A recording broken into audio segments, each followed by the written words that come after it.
నా భుజం మీద కాశాపు జెండా ఉంది, నా శిరస్సు మీద అమ్మవారి ఆశీస్సులు ఉన్నాయన్న. ఇక్కడ భయపడే ప్రసక్తి లేనా?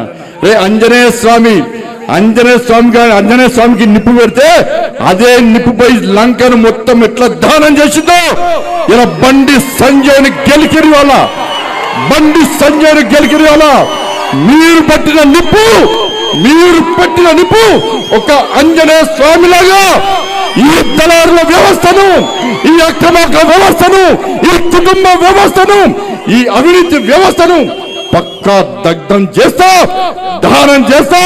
ఇదే కాశాపు జెండా పడతా తెలంగాణ మొత్తం చుట్టుముట్టి ఈ రోజు ఎవరైతే కుట్రలు చేస్తుండో, ఎవరైతే కుతంత్రాలు చేస్తుండో, ఎవరైతే నా కుటుంబాన్ని బజార్లో వరచుండో, ఎవరైతే నా కార్యకర్తల లోపల ఆవేదన రగిలించిండో, నా పార్టీని ఇబ్బంది పెట్టిండో, నా కార్యకర్తలను ఇబ్బంది పెట్టిండో, ఏ ఒక్క వ్యక్తిని కూడా విడిచిపెట్టే ప్రసక్తి లేదన్నా.